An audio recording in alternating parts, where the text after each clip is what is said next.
আসসালামু আলাইকুম সুপ্রিয় শিক্ষার্থীরা, এসসিকে অনলাইন স্কুলে তোমাদের স্বাগত।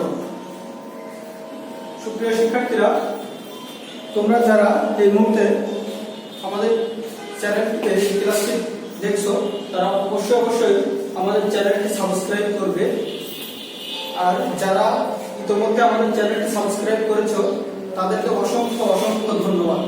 তো প্রিয় শিক্ষার্থীরা, আজকের ক্লাসটিতে আমি অষ্টম শ্রেণীর অনুশীলনী 6.1-এর তৃতীয় টিউটোরিয়াল অর্থাৎ আজকের তৃতীয় ক্লাসটি নিচ্ছি।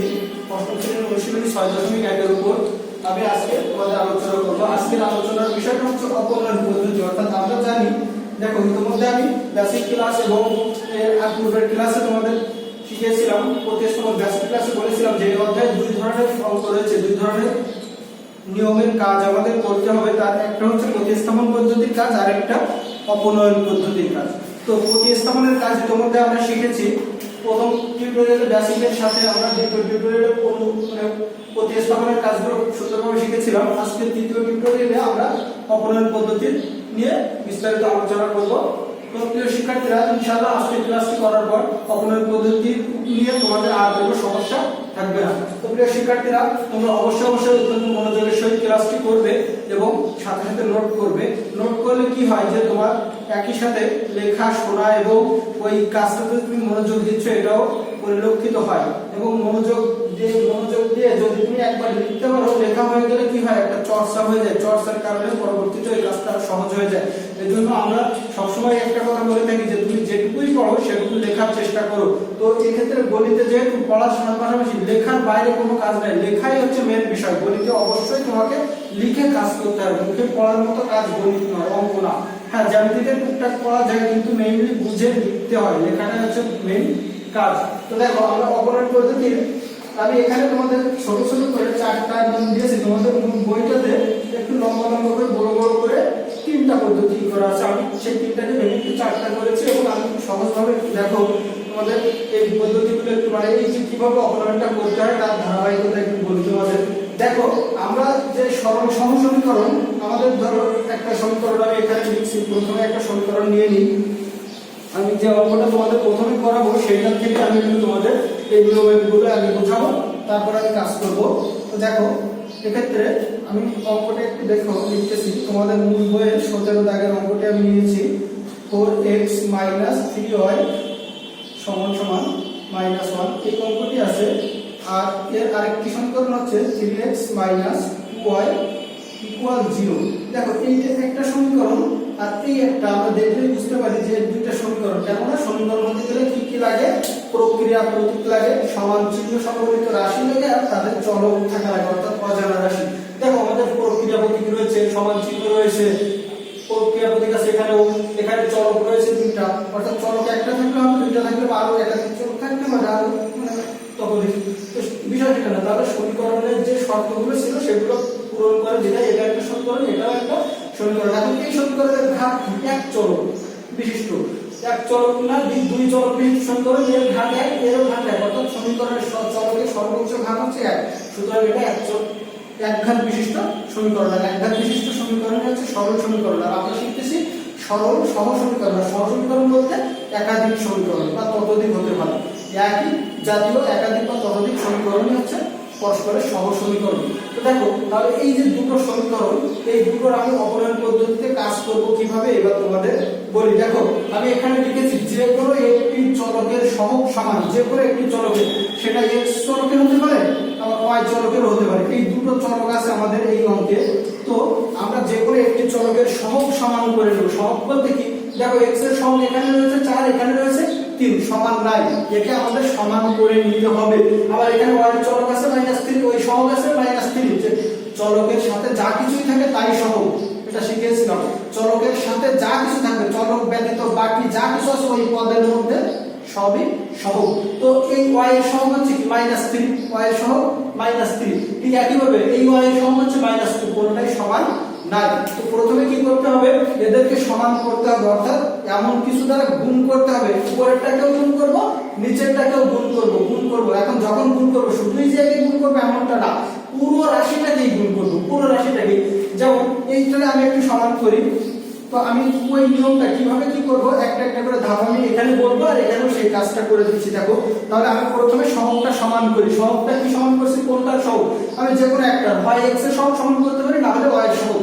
যেহেতু x টা আমার প্রথমেই আছে এবং আমার ধনাত্মক আছে এবং ঋণাত্মক, আমি যে কোনো x অথবা y যে কোনো একটা সমান করতে পারি। আমি এক নম্বর সমীকরণকে কি করব, এক নম্বর সমীকরণ এর একটা সহজ পদ্ধতি আছে, কি দ্বারা গুণ করব সেটা একটু বুঝে নিই। দেখো 4 এবং 3, আমরা যদি 4 এইটাকে 4 দিয়ে গুণ করি হয়ে যাচ্ছে 16, একে মানে একে 3 দিয়ে গুণ করি হচ্ছে 12, 3 4 12, একে যদি 4 দিয়ে গুণ করি 3 4 12, অর্থাৎ দুইটাকে ওই যে সহগ আছে উল্টা নিজেদের সহগ দিয়ে গুণ করে দিতে পারি। আবার এই 3 আর 2 যদি আমি একে 3 দিয়ে গুণ করি আর একে 2 দিয়ে গুণ করি, দেখো সমান হয়ে যায়।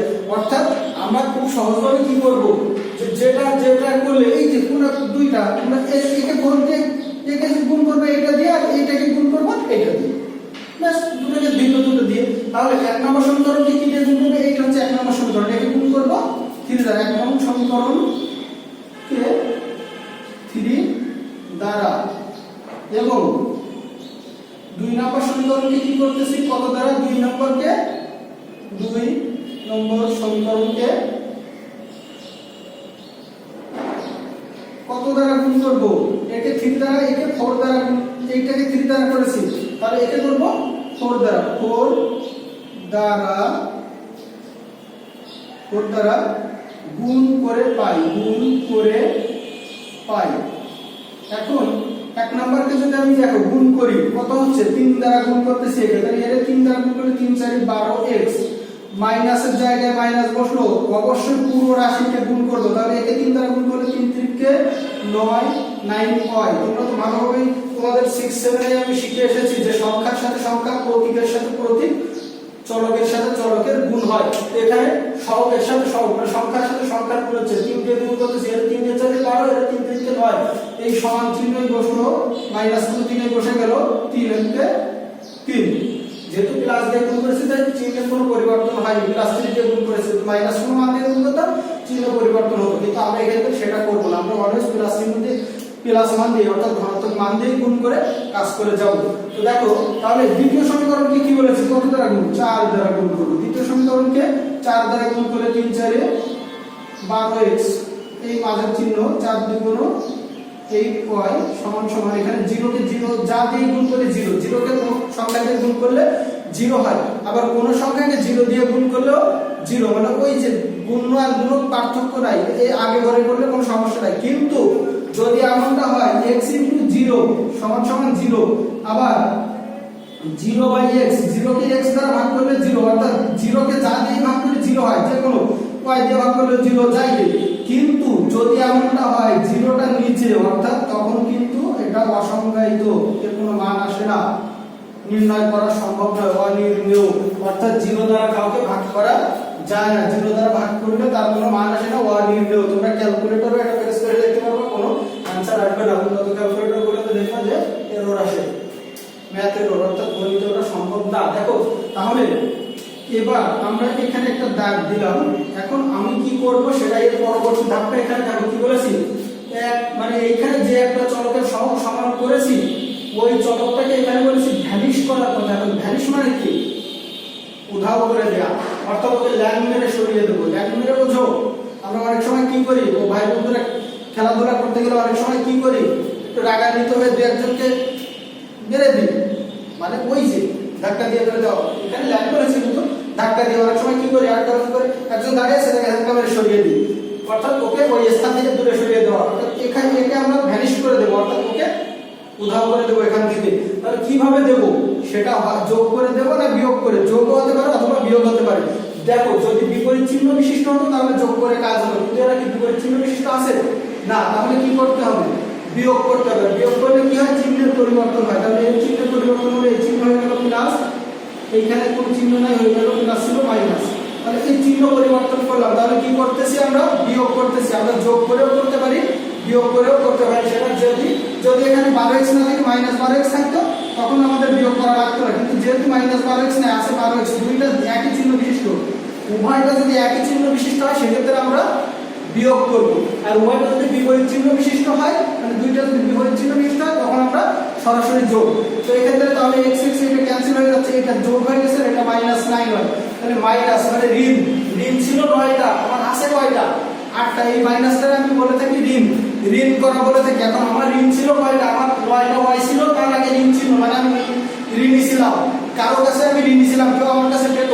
আর এই যে ধনাত্মক যেটা, এই চিহ্নের এখন ভ্যালু নেই, ভ্যালু হয়ে গেছে কোনটা? ওর পরে যে চিহ্ন পরিবর্তন যেটা বসেছে ওইটা ভ্যালু এখন এই প্লাস চিহ্নে। তাহলে সেক্ষেত্রে আমার কাজ কি? দেখো প্লাস, যেহেতু আমি প্লাসটাকে বলে থাকি আমার কাছে আছে, অর্থাৎ আমি সমৃদ্ধশালী। তাহলে আমার ঋণ ছিল 9টা, আমার আছে কয়টা? 8টা, অর্থাৎ আমার ঋণ ছিল 9 টাকা, আমার আছে কয় টাকা? 8 টাকা। তাহলে থাকলো কি? 1 টাকা। তো সেই 1টা ওয়াই। এখন তার আগে যেহেতু ঋণ বেশি ছিল তাই ঋণের চিহ্ন বসবে, ঋণ বেশি ছিল ঋণের চিহ্ন বসে গেল, ঋণের চিহ্ন বসলো। আর 1টা ওয়াই, যেহেতু একটা জিনিস, আমি ইমরান, আমার আগে 1 বসালেও আমি থাকবো, না বসালেও আমি, অর্থাৎ 1 হচ্ছে উজ্জ্ব থাকে, আমরা 1টাকে সরাসরি লিখি না, সব ক্ষেত্রে লিখি না। সংখ্যা লেখার সময় 1 লিখি, কিন্তু চলকের ক্ষেত্রে চলকের আগে ওই সহগ 1 না লিখলেও বুঝে নিই ওটা সহগ 1 আছে, পাওয়ার 1 আমরা না লিখে বুঝে নিই ওটা আছে। এই ক্ষেত্রে কি হচ্ছে দেখো, 0 তো যা আছে তাই, 0 দিয়ে কোন যোগ যাই করি চেঞ্জ হয় না, তাহলে থাকলো -3। অতএব y সমান 3। এখন আমরা কি করেছিলাম? এখানে বিয়োগ করেছিলাম, সাইড নোটে অবশ্যই বিয়োগ করে কথাটা লিখে দিতে হবে, বিয়োগ করে বা যোগ করে সেটা লিখতে হবে। তাহলে এখানে আমরা কি করেছি? বিয়োগ করেছি। বিয়োগ করে কি করেছিলাম? দেখো চলককে ভ্যানিশ করে দিলাম, ভ্যানিশ করে দিলে দেখো x চলক এখান থেকে ভ্যানিশ হচ্ছে। তারপরে কি করেছি? অপর চলকের মান নির্ণয়, মানে এই যে অপর একটা চলক, এখানে একটা x চলককে ভ্যানিশ করে দিয়েছি, থাকলো কোনটা? y চলক, সেই চলকের মান নির্ণয় করলাম। এই যে তৃতীয় নিয়মটাকে আমি লিখেছিলাম অপর চলকের মান নির্ণয়, অর্থাৎ অপর চলকটা কি? y, একটাকে ভ্যানিশ করে দিয়ে অন্য চলকটা থাকলো, সেটার মান নির্ণয় করলাম 3, অন্য চলকের মান পেলাম 3। তাহলে এখন কথা হচ্ছে যে এই একটা মান তো আমি পেলাম, আরেকটা কিভাবে করব? হ্যাঁ, আরেকটাও কি আমি এভাবে করব না, আরেকটা আমরা প্রতিস্থাপন যা শিখে এসেছি, ওই যে একটা মান বের করে আরেকটা সমীকরণে আমরা বসিয়ে দিতাম, প্রতিস্থাপনের নিয়মে এখানে কাজ করে যাব খুব সহজেই। কিভাবে? এই y এর মানটা আমরা যে কোনো একটা সমীকরণে বসিয়ে দেবো। এই যে মান বসিয়ে অন্য চলকের মান নির্ণয়, এই মান বসিয়ে আমি অন্য সমীকরণের কথা বলি। সমীকরণ বলতে কি? এই দুটো সমীকরণের যে কোনোটাই আমরা বসাতে পারি, এই দুটো সমীকরণের যে কোনোটা, এই y এর মানটা আমরা বসাই দিলে আমরা অন্য চলকের মান পাবো। তাহলে আমরা কি লিখবো? যে y এর মান কোথায় বসাবো? আমরা y এর মানটা এখানে বসাতে পারি, এখানে বসাতে পারি, যে কোনো ইচ্ছা y এর মান তোমরা যে কোনোটা বসে বের করো, একই আসবে। তোমরা নিজেরা আমার আগে চেষ্টা করবা। আমি 1 নং বসাচ্ছি, তোমরা 2 নং বসাতে পারো। 1 নং এ আমার আগেই তোমাদের অনেকের হয়ে যাবে, কারণ আমি জানি আমার থেকেও তোমরা অনেকেই ক্যালকুলেশন ফাস্ট, অর্থাৎ তোমরা অনেক মেধাবী। তো প্রিয় শিক্ষার্থীরা, তোমরা নিজেরা একটু চেষ্টা করে দেখো। আমি যদি 1 নং এ বসিয়ে পাই, তাহলে 1 নং এ বসিয়ে আমরা কি পাচ্ছি? 4x থেকে গেল -3 y মান পেয়েছি আমরা কত? 3 ইকুয়াল এই -1। তো দেখো তাহলে এই 4x - 9 ইকুয়াল -1। এখন 4x সমান সমান তাহলে হচ্ছে কত? -1 প্লাস 9। এই লাইনটা গ্যাপ দেওয়া শিখতে হবে। তবে তোমরা যেহেতু অষ্টমে, সেহেতু আমি গ্যাপটা দিয়ে তোমাদের বুঝিয়ে দিচ্ছি, তোমরা গ্যাপ দিতে পারলে সব থেকে ভালো হয়। বলতে কি, এই যে 4x সমান এই 3 থেকে 9 একবারে ওই পাশে নিয়ে যাওয়া, এই 9টাকে একবার নিয়ে যাওয়া, মাঝের এই লাইনটা গ্যাপ দেওয়া। তাহলে 4x সমান আছে কত? এই x সমান কি হবে? ডাইরেক্ট কাট, x সমান এখানে -1 আর +9, অর্থাৎ ঋণ ছিল 1, আছে 9, থাকলো কত? 8। আর এই যে x এর সাথে যে 4 ছিল, আমি একবারে কাজ করতেছি, এই 4টা চলে গেল নিচে। অথবা তুমি এটা না লিখে একটা কাজ করো, এখানে 4x সমান 8 লেখো, অসুবিধা নাই। 4x সমান 8, কত? x সমান 2। আমি ডাইরেক্ট দিলাম, এখানে ডাইরেক্ট করে দিলাম। কেন না? দেখো x 4 কি, এই 4 আর এইটার কি সম্পর্ক? 4 পাশে গেলে হয়ে যাবে ভাগ, আর ভাগ হইলে 8 কে 4 দিয়ে ভাগ করলে হয়ে যায় 2। তাহলে আমরা পাচ্ছি কি? x এর মান পেয়েছি 2, y এর মান পেয়েছিলাম 3। তাহলে এবার লিখে দেব অতএব x, y ইকুয়াল 2, 3। এখানে কিন্তু 3 আগে বের হয়েছে, তার মানে আগে বসবে না, যে x আগে আছে x এর মান আগে বসবে। তো শিক্ষার্থীরা, আশা করি এটাতে আর তোমাদের সমস্যা নাই।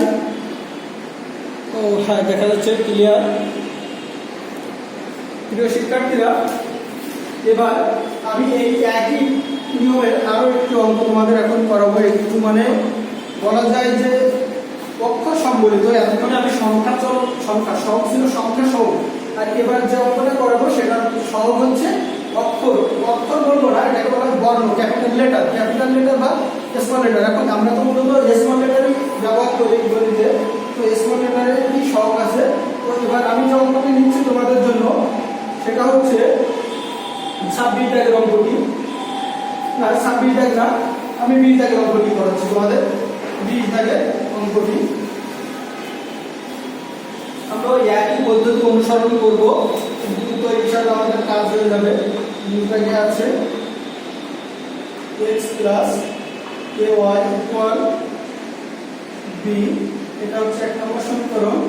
আর রয়েছে x minus b, x minus b equal এখানে রয়েছে c, এটা 2 নম্বর সমীকরণ। এখন আমি তোমাদের পূর্বেই বলেছি নিয়মটা কি, আমাদের যে কোনো একটা সহগ সমীকরণ সহগ সমান করা, অর্থাৎ যে কোনো একটা সহগ সমান করা।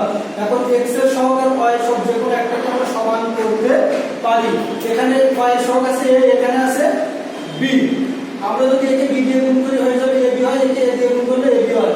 অথবা আমরা এই রাশিটাকে a দিয়ে যদি গুণ করি, এই রাশিটাকে a দিয়ে গুণ করলে এখানে ax আর এখানে 1, অর্থাৎ এর সহগ রয়েছে কোনো কিছু নাই মানে 1। তাহলে আমি একটু সহজভাবে বলেছিলাম কি, যে এর সহগ দিয়ে এইটাকে আর এইটার সহগ দিয়ে ওইটাকে গুণ করব। যেমন এই a দিয়ে একে গুণ করব আর b দিয়ে ওকে, যে কোনো একটা দিয়ে আমরা কাজ করতে পারি। আমি আগেরবার x এরটা দিয়ে কাজ করেছিলাম, এবার আমরা y টা নিয়ে একটু কাজ করি, তাহলে দুইটা সিস্টেমে তুমি শিখে গেলে। এবার আমি কি করছি, এক নম্বরে কি করব, এক নং সমীকরণকে কার সহগ সমীকৃত করছে, সমান করছে y এর সহগ। এক নং সমীকরণকে y এর সহগ সমীকরণ সমান করছি, তাহলে y এখানে যা আছে, y এর এখানে সহগ আছে কত, b, তাহলে সেই b দিয়ে গুণ করি। y এর এক নং সমীকরণকে b দ্বারা, এবং 2 নং সমীকরণকে কি করব, সমীকরণকে k দ্বারা গুণ করে দাও। k, কারণ এর সহগ রয়েছে a, এর সহগ b। এখন মাইনাস চিহ্ন, তোমার প্লাস মাইনাস চিহ্নটা তোমার দরকার নাই, তুমি শুধুমাত্র ওই সহগটা নিয়ে কাজ করবা। মাইনাস সহগ প্লাস সহগ করে দেবো, a দ্বারা গুণ করে পাই।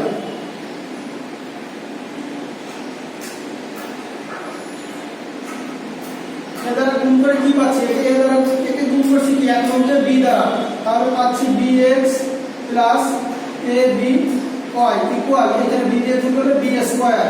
পরেরটাতে একে কি দ্বারা গুণ করছি, a দ্বারা, তাহলে a square x minus a দ্বারা গুণ করলে a b y equal, a দ্বারা গুণ করছি একে ac। এই আমরা দুইটা সমীকরণ আবারও দুইটা সমীকরণ পেলাম, অর্থাৎ এক্ষেত্রে আমরা সহগ সমান করার পরেও আবার দুইটা সমজাতীয় অর্থাৎ একচল সমীকরণ পেতে পারি। তো দেখো সেক্ষেত্রে একই সমীকরণ পাচ্ছি। এখন এখানে আমরা সমান করেছি এইটাকে, এখন দেখো বিপরীত চিহ্ন বিশিষ্ট আছে। বিপরীত চিহ্ন বিশিষ্ট থাকলে আমি কি বলেছিলাম তোমাদের, বিপরীত চিহ্ন বিশিষ্ট থাকলে আমরা কি করব, যোগ করব। বিপরীত চিহ্ন বিশিষ্ট থাকলে আমরা যোগ করে দেব। আর যদি একই চিহ্ন বিশিষ্ট থাকে সেক্ষেত্রে আমরা কি করব, বিয়োগ করব। তো এখানে আমরা কি করব, যোগ করব। ভেবে যাচ্ছি, চলো গরম। তো দেখো তাহলে আমরা কি করছি, এই দুটো যোগ করলে এই দুটো ভ্যানিশ হয়ে যাচ্ছে, থাকে কি, এই যে bx plus a square x, আর এই দুটো ভ্যানিশ হয়ে গেল, সমান সমান কেটে দিতে পারো তোমরা, আর কোনো সমস্যা নাই। তাহলে থাকলো কি, b স্কয়ার প্লাস ac। এই যে মানটা পেলাম, এখন বা আমরা কিন্তু কোনো সংখ্যা মান পাচ্ছি না, এখানেও কমন নেওয়ার কিছু নেই, এখানে কমন যায় x টা, উভয়টাতে x রয়েছে, কমন নেওয়া মানে ভাগ করা, উভয়টাতে যা থাকে আমরা সেটাই কমন নিই। কমন বলতে সাধারণ, অর্থাৎ উভয়টাতে যা থাকে সবখানে যা আছে, তাহলে এখানে থাকবে b plus a square equal b square plus ac। তাহলে অতএব x সমান কি পাচ্ছি আমরা, b square plus ac by, এটাকে একটু সাজিয়ে দিলে a স্কয়ার প্লাস b, অর্থাৎ আগে পরে যোগের ক্ষেত্রে 2 যোগ 3 আর 3 যোগ 2 একই একই কথা, এর জন্য কোনো সমস্যা হয় না। এই যে একটা অ্যান্সার আমরা পেয়ে গেলাম, x এর যে মানটা পেয়েছি, এখানে x এর একটা মান পেলাম, এই মানটাকে এবার আমরা কি করব, অন্য একটা যে কোনো একটা সমীকরণে বসিয়ে দিয়ে বাকি কাজটা করব। তাহলে x এর মানটাকে আমরা কোন সমীকরণে বসাবো, আমরা 1 নম্বর সমীকরণে বসাই। 1 নম্বর সমীকরণে বসাইলে আমরা সহজে মানটা পাবো, কারণ এখানে শুধু x রয়েছে, আমাদের জন্য একটু সুবিধা হবে। তাহলে x এর মান কোন সমীকরণে বসাবো, 1 নম্বর সমীকরণে বসাবো। একটু উপরে থেকেই করে দিচ্ছি, তোমাদের যে দিয়ে আছে x এর মান খাতার উপরে যে কম করেছি, x এর মান 1 নম্বর সমীকরণে বসিয়ে পাই। তাহলে ওখানে আমাদের 1 নম্বর সমীকরণ ছিল কি, x plus ky, x plus ky ছিল, x এর মান হচ্ছে b square plus ac by a square plus b, x এর মান এটা এত, x প্লাস ছিল কি, x প্লাস ky ছিল, আমাদের সমীকরণটা ছিল ky ইকুয়াল b। দেখো এখানে চলক কিন্তু আর রয়েছে y, অর্থাৎ x চলকের কাজ দেখো, x চলক ওইখানে বের করছি, ওইটার মান বসাতে x চলক এখন আর নাই, এখন রয়েছে একটাই চলক y। তাহলে আমরা এই চলকের পদটা রেখে দেব, অর্থাৎ ky টাকে রেখে বাকিটাকে আমরা অন্য পাশে নিয়ে যাব। তাহলে বাকিটা রয়েছে b, যেটা ছিল সেটা লিখলাম minus b square plus ac by a square plus b। এখন আমরা এই পাশেটা একটু বা দেখো, আমরা এই পাশে যদি একটু লসাগু করি, লসাগু হচ্ছে কি a স্কয়ার প্লাস b, এখন b এর সাথে গুণ করলে a square b plus b square minus b square, এই মাইনাসের কারণে মাইনাস ac, অর্থাৎ এই মাইনাসের কারণে এটাও মাইনাস আছে, এটাও মাইনাস হয়ে গেছে। তাহলে কারণ এইটা লসাগু যা ছিল তাই, এটা যা হুবহু করবে, কিন্তু এই মাইনাসের কারণে এটাও ভিতরে মাইনাস হয়ে গেছে। এটা একটু শর্ট করে তোমরা কি একবার কি করো, এইটা মাইনাস দাও, এটা প্লাস দিয়ে দাও, এইগুলোটা তোমরা সবাই করে বসো। কিন্তু তোমরা সেক্ষেত্রে ভুল নেওয়ার জন্য কি করতে পারো, একটা লাইন বাড়তি করতে পারো, এখানে প্লাস দিয়ে ব্র্যাকেটে রাখলে তখন তুমি মাইনাসটা যখন উঠাই দেবে তখন তোমার কি হবে, এই যে প্লাস হয়ে যাবে মাইনাস, অর্থাৎ ব্র্যাকেট উঠাই দিলে মাইনাস হয়ে যাবে। তোমরা কৌশল অবলম্বন করো, অর্থাৎ এই পুরোটার ব্র্যাকেটে রেখে এক লাইন করতে পারো, বাকি একটা লাইন আমি দেখে দিয়েছিলাম যেটা ওই লাইনটা। তবে সেক্ষেত্রে কি হবে, এখানে ব্র্যাকেট দিয়ে একটা লাইন বাড়তি করতে হবে। তো আমি এই বাড়তি কাজটা না করে একবারে করে দিচ্ছি মাইনাস ac। তাহলে এইবার এই b স্কয়ার ক্যান্সেল, উপরে থাকে a square b minus ac by a square plus b। এইবার দেখো উপরে a, এখানেও a আছে, এখানেও a আছে, এটা কমন নিয়ে থাকে কি ab minus c by a square plus b। এইবার কথা হচ্ছে যে এই ky টা এখানে কিন্তু বসিয়ে যাবে, আমি ডাইরেক্ট পাশে নিয়ে কাজ করেছিল না, এটা দেখাইনি, এই যে বসে গেল। এখন আমরা তো মান বের করব, আমরা মান বের করব y এর, তাহলে এই a দ্বারা কি করব, ভাগ করব। এখন এই a ও পাশে গিয়ে ভাগ হলে এই এটা কি হয়ে যাবে, কাটাকাটি। তোমাদের একটা বজ্রগুণের নিয়মে শিখেছিলাম ষষ্ঠ শ্রেণীতে, যে উপরে উপরে ভাগ, এই যে সমান সমানের উপরে উপরে ভাগ, নিচে নিচে ভাগ, এই সিস্টেম। অর্থাৎ উপরেরটার সাথে কোণাকুণি গুণ, কোণাকুণি গুণ, কিন্তু সোজা সোজা ভাগ। তাহলে এইটার এটার সম্পর্ক কি, ভাগ সম্পর্ক। এখন এই এ দিয়ে যদি ওকে ভাগ করি, এ ক্যান্সেল হয়ে যায়, তাহলে অতএব y সমান, অর্থাৎ দেখো y সমান আসছে কি ab minus c by a square plus b। কেন এটা হলো দেখো, আমি একটু দেখাই। এখানে যদি আমরা লিখতাম এই a ইনটু এটা, আর এই এটা নিচে নামলে এখানে আসতো, এই ভাগ হয়ে যেত, ভাগ সম্পর্ক যেটা মুখে বললাম, তাহলে এই a ক্যান্সেল হয়ে যায়, তখন আমাদের আর না লিখলেও চলে। এর জন্য সরাসরি এই কাজ করাটা শিখবা, এখন থেকে এটা শিখবা। যেহেতু তোমরা আগামীতে নবম শ্রেণী দশমে যাবে, একটু পরীক্ষা হবে, তখন এগুলো সরাসরি করা শিখবা। সময়ের একটা ব্যাপার রয়েছে, যত দ্রুত ক্যালকুলেশনটা শেষ নামানো যায়, এগুলো হচ্ছে খুব দ্রুত করার একটা কাজ, আর এটা মেধাবীদের একটা ভালো গুণ। তো প্রিয় শিক্ষার্থীরা, তাহলে x এর মান পেয়েছিলাম b square plus ac by a square plus b। আমি সেটা একটু উত্তরে লিখি, x y সমান সমান, আমরা x এর মান পেয়েছিলাম b square plus ac by a square plus b, আর y এর মানটা পেয়েছি কি ab minus c by a square plus b। অর্থাৎ উভয়টা হরের মান একই পেয়েছি, কিন্তু উপরে লবের মান দুটো একটু ভিন্ন পেয়েছি। তো দেখো, তাহলে আমরা অপনয়ন পদ্ধতিতে আরো একটি অঙ্ক খুব সুন্দরভাবে শেষ করলাম।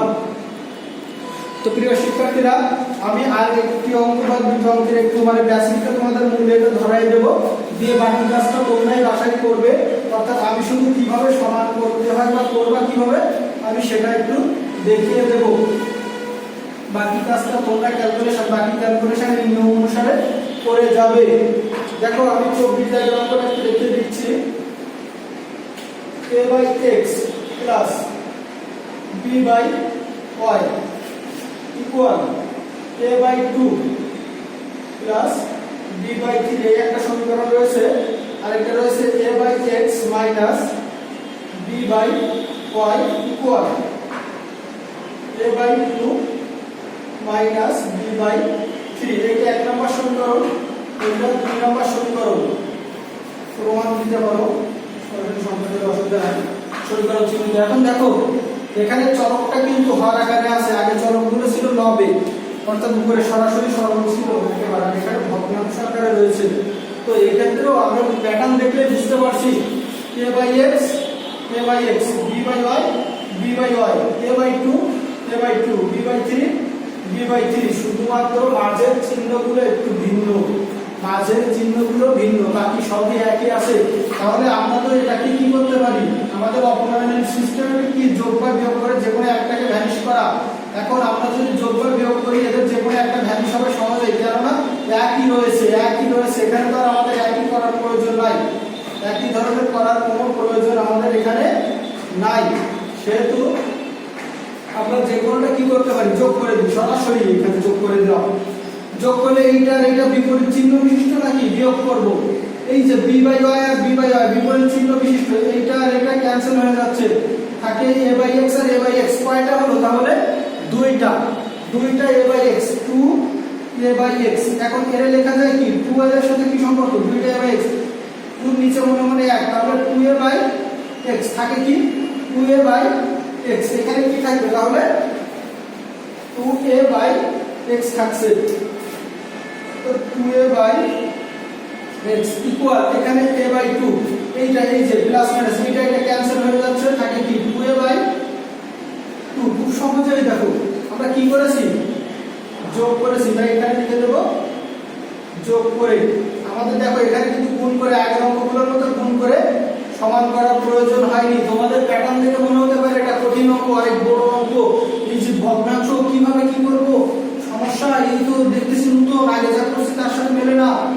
দেখো কত সহজ, আসলে যত বড় করে যত ঝামেলা, দেখতে যত ঝামেলা মনে হয় ভিতরটা আসলে ততটা কঠিন না।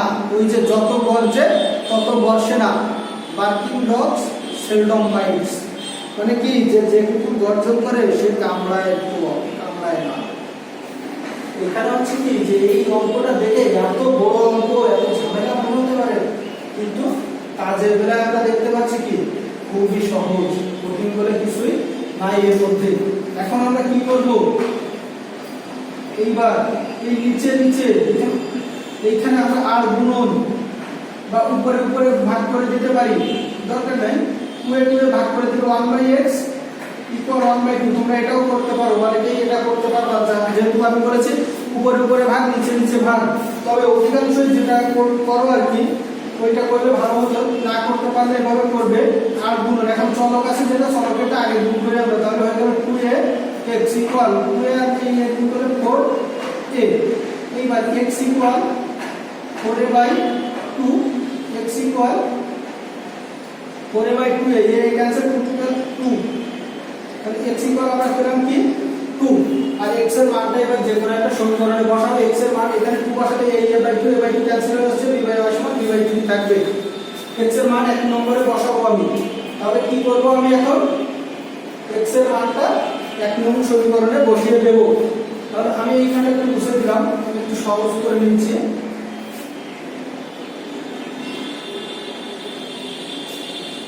x এর মান কোথায় বসাচ্ছি আমরা, x এর মান 1 নং সমীকরণে বসিয়ে পাই। এই যে x এর মানটা আমি বসাচ্ছি, তাহলে কি হচ্ছে a/2, আর এখানে ছিল কি আমাদের b/y y আর এখানে ছিল b/3। অর্থাৎ আমি শুধুমাত্র x এর পরিবর্তে 2 এনে দিয়েছি। এখন এই পাশে a/2 আর এই পাশে a/3, এটা ওপাশে গেলে কি হবে মাইনাস হওয়ার কারণে কি হয়ে যায় সরাসরি ভ্যানিশ হয়ে যায়। অর্থাৎ এই পাশেও প্লাস চিহ্ন ও পাশেও প্লাস চিহ্ন, একই চিহ্ন বিশিষ্ট দুই পাশের দুই পক্ষের সংখ্যা বাদ যায়। তাহলে আমরা লিখতে পারি এখান থেকে সরাসরি b/y সমান b/3। অর্থাৎ a/2 ওপাশে গেলে মাইনাস হয়ে যাবে, এইটার সাথে ভ্যানিশ হয়ে যাবে। একবার এই কাজটা করতে শিখতে হবে।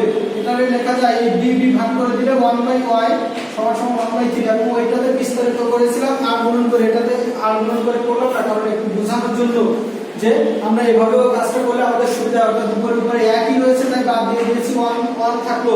ভাগ করলে ভাগফল কখনো 0 হয় না, মনে রাখবে। এই b বাদ যাচ্ছে, তুমি 0 বসাতে পারো, ভুল হবে। তুমি এটা ভাগ করছো, এটা সম্পর্ক ভাগ, উপরে ভাগ সম্পর্ক, নিচে ভাগ সম্পর্ক। দেখো আমরা আর গুণন করলে পাচ্ছি কি y = 3। আবার এটা আমরা অনুমান লিখতে পারতাম by = 3b, by = 3b, মানে এই লাইন থেকে যদি লিখতাম তাহলে এটা হতো b ক্যান্সেল হয়ে 3 হতো। তবে আমরা কি করলাম, ওই যে উপরে ভাগ করে আগেটাতে আমি একটু বিস্তারিত আর্গুমেন্টটা দেখে দিয়েছিলাম, ওটা না করে এবার আমরা কি সংক্ষেপ করার চেষ্টা করলাম হবে। তাহলে x সমান কি পেলাম, সমান পেলাম 2 3 তো প্রিয় শিক্ষার্থীরা, আশা করি অপনয়ন পদ্ধতিতে আর তোমাদের কোনো সমস্যা থাকবে না। তো প্রিয় শিক্ষার্থীরা, যারা এখনো পর্যন্ত আমাদের চ্যানেলটি সাবস্ক্রাইব করনি তাদেরকে আবার একটু অনুরোধ করবো, তোমরা অবশ্যই আমাদের চ্যানেলটি সাবস্ক্রাইব করবে। তো প্রিয় শিক্ষার্থীরা, তোমাদের সুস্বাস্থ্য ও দীর্ঘায়ু কামনা করে আজকের মতো আমি তোমাদের মাঝ থেকে বিদায় নিচ্ছি। আল্লাহ হাফেজ। আসসালামু আলাইকুম ওয়া রাহমাতুল্লাহ।